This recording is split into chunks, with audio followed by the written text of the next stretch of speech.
abantu badashize hamwe ntibashobora gutera imbere namba.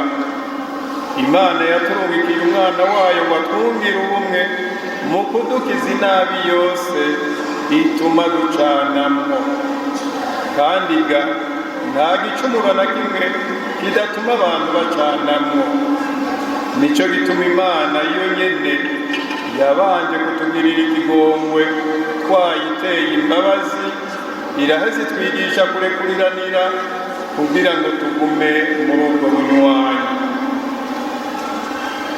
Tumaze kwiyumva mu isangiramutima,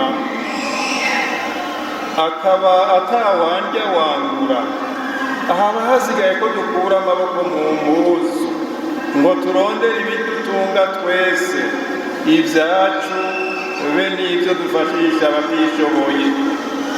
Urukundo twabura ku Mana,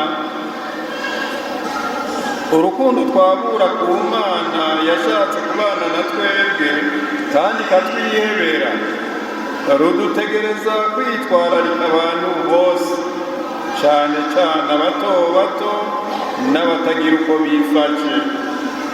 Yesu ntiyaje kubana n'abakire gusa, yigize umukene hamwe natwe ngo adutungishe n'ubworo bwiwe. Ariko ku byerekeye umubiri araduha n'akarorero keza, kuko atigeze arera mu maboko. Yaragamburukiye Yosefu, yamubereye umubyeyi ngaha ku isi, basangira ibikorwa byatunga umuryango mweranda wabo. Ntacyo bigeze bakena kuko baguma bawuronderera. Abunze ubumwe muri rya sangiramutima barabwiririkanya atawureregera uwundi, bakarangura ibikorwa bibateza imbere mu by'umubiri. Ariko iyo habuze urukundo, umuntu wese yamara satuntu twanjye sehuzana, akababara ibitumberiwe gusa, abandi ntabanerwe. Umwami w'amahoro yatuvukiye natugabire umutima w'urukundo wagutse, tubabarane kandi twigize kure yacu ingeso mbi y'ubunebwe, duheze dutambuke dushimura. Aho niho tuzovuga ko turi abana b'Imana barose agashusho k'uwaducunguye.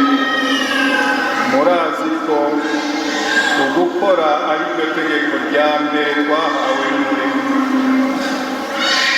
Abamwakiriye bose, abemeye izina ryiwe, yabahaye ububasha bwo kuba abana b'Imana.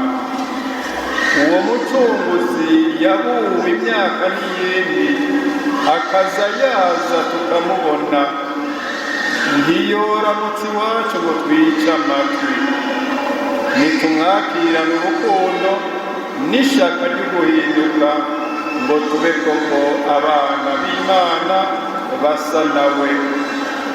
Bikira Mariya nyina wa Jambo yigize umuntu, nadusabire twebwe abononyi turonke urukiza rw'umwana wiwe mu ngo zacu, mu mibano yacu yose, mu gihugu cyacu no ku isi yose yiva ikagera, maze ibikorwa byacu byiza bininaze izina ry'Imana yamutugabiye